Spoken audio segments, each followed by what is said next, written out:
didn't eat all of the pancakes, said Benny after the man passed. It's early, said Jessie. I'm sure there will be a few left for you. The path to the main lodge twisted and turned through the woods as they walked. Violet turned the camera left and right, taking pictures. This is such a beautiful place.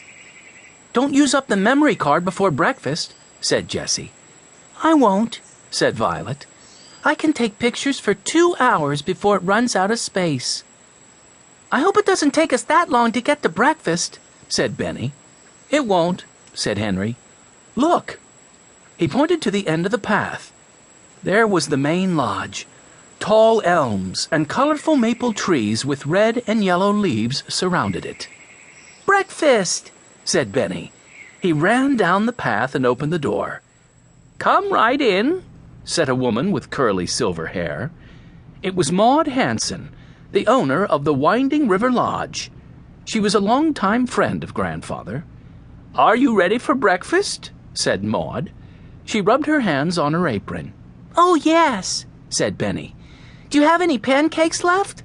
I saved some pancake batter just for you, said Maud. Have a seat. She pointed at the dining room filled with tables. Maud smiled as she stirred a bowl of batter with a spoon. Then she poured large circles of pancake batter on the griddle. Your breakfast will be ready in a few minutes, said Maud. Mrs. Hanson reminds me of Mrs. McGregor, said Jessie as she sat down at the table. Mrs. McGregor was Grandfather Alden's housekeeper. She had been taking care of the Alden children ever since they had come to live with their grandfather. When their parents died, the Alden children ran away to live on their own. They feared they would be found and sent to live with their grandfather. They had never met him, and they worried he might be mean to them. So the children stayed in an old boxcar in the woods. The old railroad car quickly became their home, and they lived there until their grandfather found them. When the children saw how nice he was and how much he loved them, they went to live with him in Greenfield. Later, as a surprise, Grandfather had the boxcar moved into the backyard so they could play in it any time they liked. The door to the main lodge opened, and a young woman with short brown hair walked in. She carried the newspaper under her arm. Morning, Maud, she said. Good morning to you, Madison, said Maud. And good morning to all of you, said Madison. She walked up to the Aldens' table and sat down. Good morning, said the Aldens. Madison took the newspaper out from under her arm and held it in front of her. Then she shook her head. The nerve of that man, she said to herself. What man? Asked Benny. Madison turned the paper around to show the Aldens. Can you believe it? She said. She pointed to a photo of a man holding a golf club. Donovan Golf Tournament to go on, the headline said. Matthew Donovan is a wealthy businessman who stole millions of dollars from the company he works for, said Madison. Then he disappeared into thin air. But his charity golf tournament is still going on. Unbelievable. Maud used a spatula to flip the pancakes over.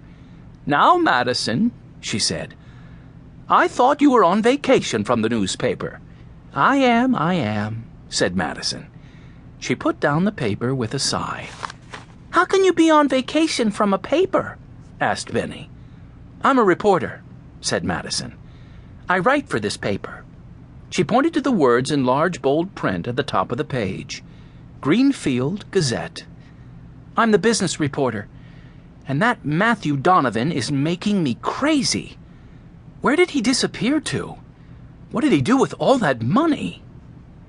A bad penny always turns up, said Maud. In the meantime, you should enjoy your vacation. Maud used the spatula to move the pancakes from the griddle to the plates.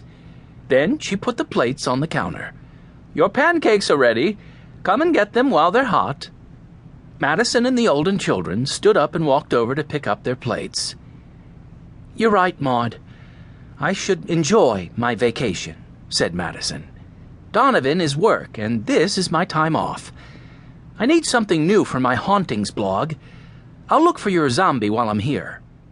Zombie? Said Benny. His eyes opened wide. What is a zombie? Asked Benny.